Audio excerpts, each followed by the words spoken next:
오늘 성령 강림 주일입니다. 이 성령 강림 주일에 사도와 베드로가 성령의 충만을 받고 설교한 내용이 바로 오늘 내용입니다. 여러분, 설교 중에서 가장 은혜로운 설교가 성령의 충만한 설교입니다. 성령께서 우리에게 말씀하시는 그 말씀을 통해서 우리가 은혜를 받는 것입니다. 저도 설교를 해봤지만은 내가 설교를 많이 준비해도 성령께서 내 마음에 감동을 주시는 그 은혜만큼 준비하지를 못해요. 은혜 받지를 못해요. 근데 오늘 그 베드로는 성령의 충만함을 받으니까 그가 막 그 하나님의 말씀을 많은 사람들에게 전파했습니다. 외쳤습니다. 근데 그날 3,000명이 은혜를 받았어요. 그 사람들이 회개하고 세례를 받았다니까요. 저는 지금까지 설교를 많이 해봤지만은 내 설교를 듣고 회개하고 세례를 받는 사람이 몇이 안 돼요. 그런데 이 참 베드로는 한 번에 막 성령에 충만해가지고 말씀을 전하니까 3,000명이 회개했다니까. 3,000명이. 나도 좀 성령이 충만했으면 좋겠어요. 그래가지고 그냥 설교를 하면 많은 사람들이 와서 회개를 했으면 좋겠습니다. 여러분, 오순절 성령이 강림하셨을 때 이 참 호련히 급하고 강한 바람 같은 소리가 제자들에게 아주 충만하게 임하였습니다. 그래서 그들이 막 뜨거워졌어요. 막 은혜가 그에 충만하게 임하니까 그들이 막 불같은 신앙으로 뜨겁게 성령의 충만함을 받고 외쳤습니다. 나가서 외쳤습니다. 많은 사람들을 붙들고 그들이 예수가 그리스도시다. 주님이 다시 살아나셨다. 십자가에 못 박아 죽였던 그 예수가 다시 살아나셨다. 너희들 가운데 있다. 라고 외치기 시작했습니다. 이 모습을 본 유대인들은 이 사람들이 술에 취했다. 술 취한 것 같다. 미쳤다. 그때 베드로가 제자들과 함께 서서 외칩니다. 지금 아침 9시인데 우리가 술에 취해 있을 때가 아니다. 우리는 성령에 취해 있다. 하나님께서 모든 육체에 부어주실 그 유해의 선지자가 말한 그 성령께서 마지막 때에 우리에게 부어주셨다. 우리에게 성령의 충만한 이 은혜를 내려주시니까 우리가 권능을 받고 우리가 예수 그리스도의 증인으로 살게 되었다. 그래서 말세에 유해의 선지자가 뭐라고 했습니까? 마지막 때에는 하나님께서 이제 심판할 때가 임박했으니까 내 영으로 내가 모든 육체에 부어주리니 너희 자녀들이 예언할 것이요 젊은이들은 환상을 보고 너희 늙은이들은 꿈을 꾸리라. 우리 자녀들이 하나님의 말씀의 눈으로 세상을 보게 된다는 것입니다. 또 젊은이들은 하나님의 뜻을 따라서 자기 인생을 계획하고 하나님의 말씀에 순종한다는 것입니다. 그리고 늙은이들은 하나님의 일을 하고자 그 꿈을 꾼다는 것입니다. 그것이 무엇으로 가능합니까? 하나님이 모든 육체의 마지막 때에 성령을 부어주실 때 오순절 성령이 그들에게 임하면 그들이 권능을 받고 온 유대와 사마리아와 땅끝까지 이르러서 예수님의 증인으로 살게 되는 것입니다. 여러분, 증인의 삶을 살게 된다는 것입니다. 사랑하는 성도 여러분, 마지막 때 엄청난 심판이 이르기 전에 우리 주님이 오시는데 주님이 오시기 그 전에 우리 주님께서는 오순절날, 이 맥추절날 첫 수확이 시작되는 이때에 성령을 통해서 역사하신다는 것입니다. 성령을 우리에게 부어주셔서 우리로 하여금 증인으로 살게 하셔서 많은 사람들이 주께로 나와 회개하고 성령의 열매를 맺게 하신다는 것입니다. 그래서 예수님 오실 때 성령의 열매가 풍성한 사람들이 나와서 예수님께 그 열매를 드리는 풍성한 수확의 계절이 오게 된다는 것입니다. 사랑하는 성도 여러분, 우리 예수님께서는 이 성령을 보내시기 위해서 다시 살아나셨어요. 그리고 하나님 앞에 이 성령을 받아서 성령을 우리에게 부어주시는 것입니다. 왜요? 추수하기 위해서 온 세상이 이제 예수님을 통하여서 열매를 맺고 이 참 예수님을 통하여서 그들이 하나님의 자녀가 되고 하나님의 많은 일들을 감당하는 그런 일꾼이 되게 하기 위해서 예수님이 우리에게 성령을 내려주셨다는 것입니다. 그래서 베드로가 지금 그걸 설교하는 것입니다. 여러분 베드로 설교 보시잖아요. 그들이 성령이 충만하여서 막 방언을 하고 능력을 행하고 기사와 표적이 나타나기 시작하는데 그 무리들에게 얘기하는 것입니다. 마지막 때에 예수님이 우리에게 이러한 성령을 부어주셨다. 마지막 때에 우리에게 추수하게 하셨다라는 것입니다. 그래서 그들이 증인으로 산다는 것입니다. 사랑하는 성도 여러분, 오늘 베드로는 우리에게 줍니다. 주의 이름을 부르는 자는 누구든지 구원을 받으리라. 사랑하는 성도 여러분, 오늘 베드로는 많은 청중들 앞에 그리스도가 너희 가운데 살아계시다, 큰 권능을 행하시는 분이시다. 얼마 전까지만 해도 우리 그리스도가 너희들 가운데서 큰 권능을 행하지 않았느냐? 이적과 권능으로 죽은 자를 살리시고 문둥 병자를 낫게 하시고, 이사야에서 그 선지자가 얘기했듯이 소경이 눈을 뜨게 되고 폭풍과 바다도 잠잠하게 되시는, 오병이어로 참 5,000명을 먹이시는 모세가 얘기한 그 선지자, 나와 같은 그 선지자가 바로 예수님이었는데, 하나님이 보내신 하나님의 아들이었는데 너희가 믿지 아니하였어, 불신하여서 너희가 그를 십자가에 못 박혀 죽이지 아니하였느냐.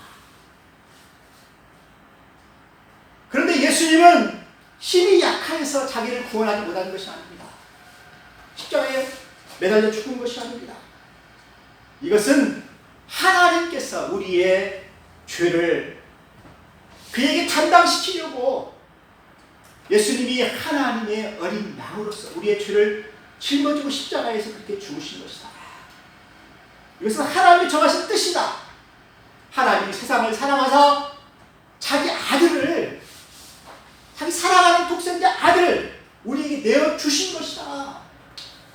그래서 그를 믿는 자마다 너희들은 다 구원을 받게 하려고 하나님께서 이렇게 미리 아시고 다 내어준 바 되었다.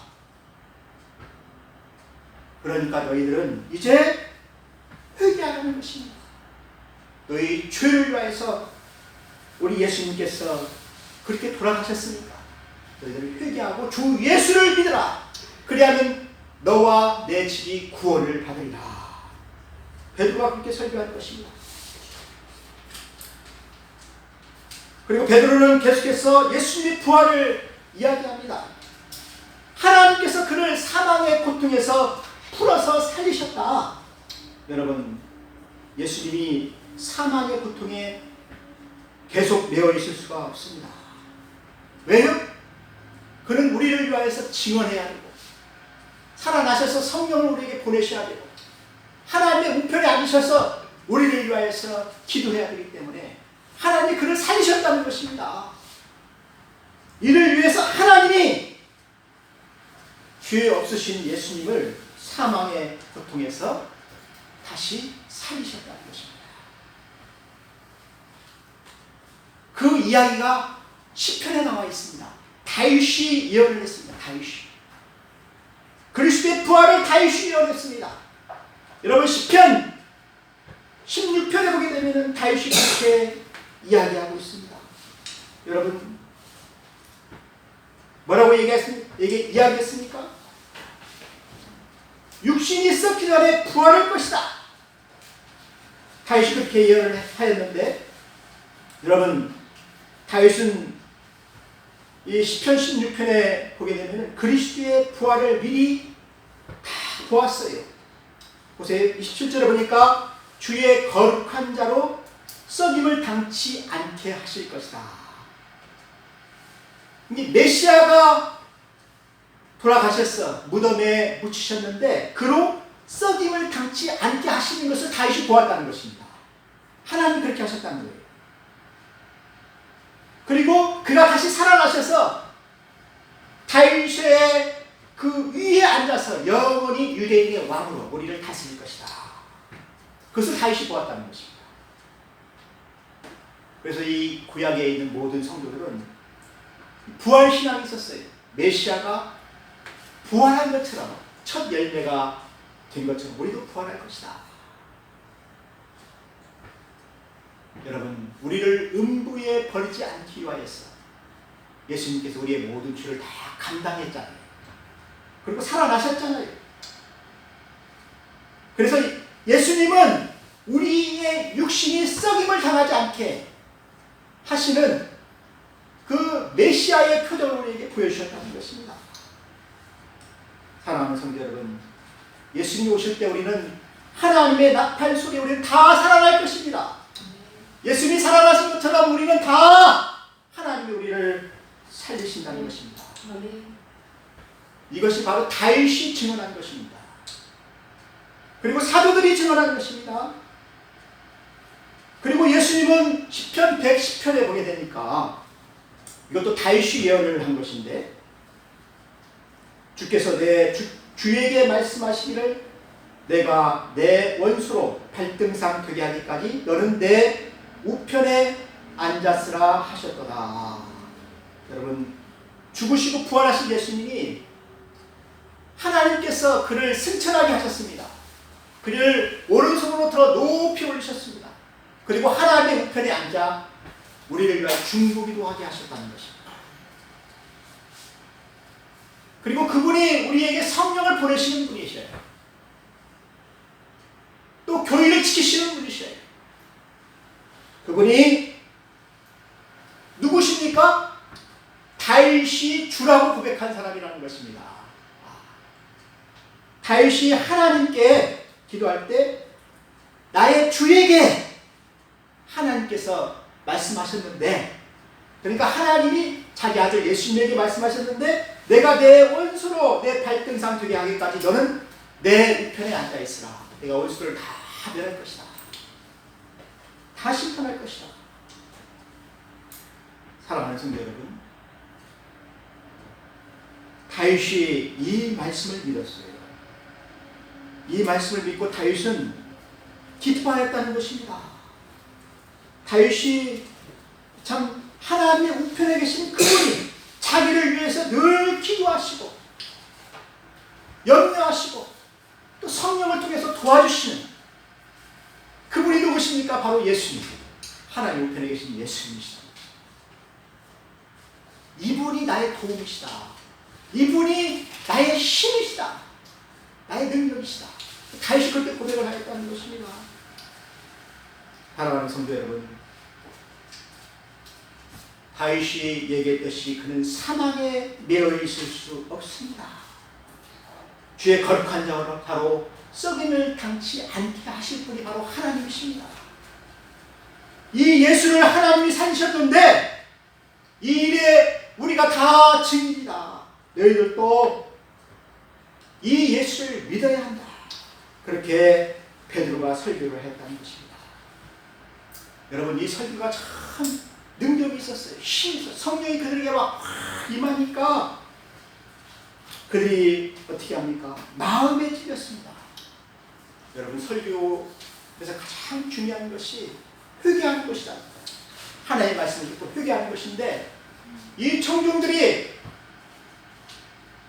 이 설교를 듣고 우리가 예수님을 버렸구나. 우리가 하나님의 아들 십자가에 못 박혀 죽였구나. 큰일 났다. 우리가 어떻게 하면은 이제 이 죄를 용서받을 수가 있겠는가 하고 그들이 제자들에게 와서 물었습니다. 우리가 어떻게 하면은 구원을 받을 수가 있습니까? 용서받을 수 있습니까? 그때 성령께서 얘기하십니다. 베드로를 통해 얘기하십니다. 회개하라! 회개하고 주 예수를 믿으라. 하나님이 너의 모든 죄를 예수에게 다 담당시키셔서 이미 죄가 다 사함을 받게 하셨다. 그렇게 되면은 너희가 성령을 선물로 받을 것이다. 우리들처럼 성령의 충만한 권능과 은사를 받았어 예수님의 자녀, 제자로 살게 하실 것이다. 이 약속은 너희와 너희 자녀와 또 먼데 있는 사람들, 바로 이 아시아 사람들이잖아요. 마지막 때 아시아 사람들이잖아요. 하나님이 얼마든지 부르시는 우리 한국 사람들까지라도 하나님께서 성령을 선물로 다 주십니다. 너희들이 먼저 회개하고 예수를 믿어라. 그렇게 하는 것입니다. 사랑하는 성도 여러분, 이 마지막 때에는 이 패역한 세대에서 우리가 구원을 받아야 됩니다. 이제 예수님이 곧 오십니다. 예수님이 오실 때까지 이 심판은 유보되는 것입니다. 모든 사람들이 예수를 믿고 구원받기 위하여서 심판이 유보되는 것입니다. 요즘 이 세상이 어떻습니까? 지진이 일어나고 막 코로나 때문에 온 세상이 지금 너무너무나 어렵잖아요. 힘들잖아요. 다 고난이잖아요. 환난이잖아요.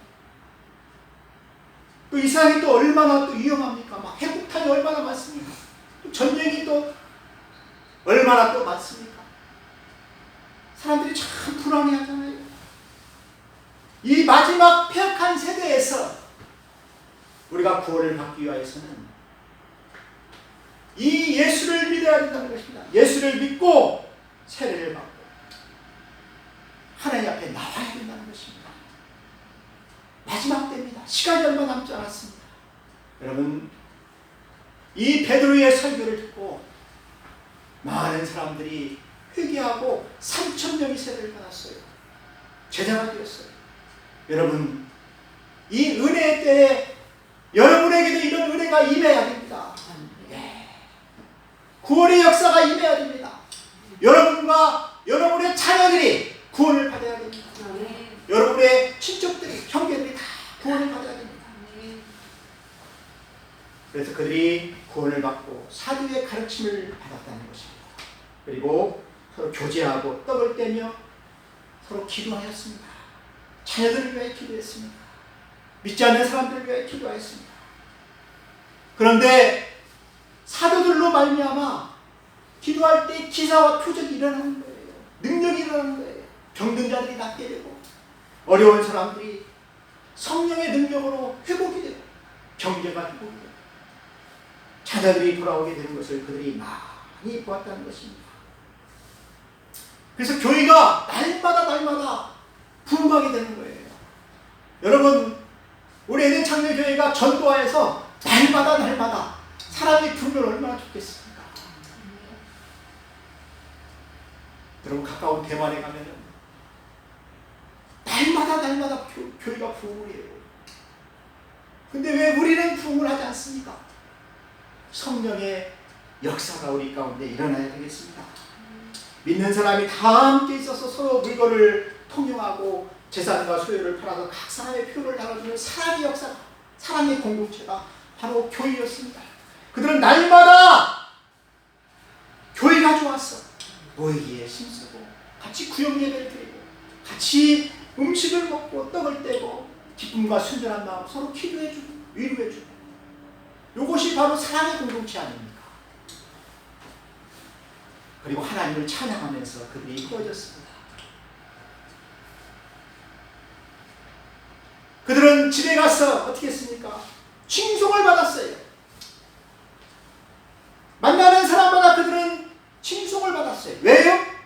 사랑이 넘치니까, 은혜가 넘치니까, 기쁨이 끝입니까? 사람들이 그 사람들을 좋아했다는 것입니다.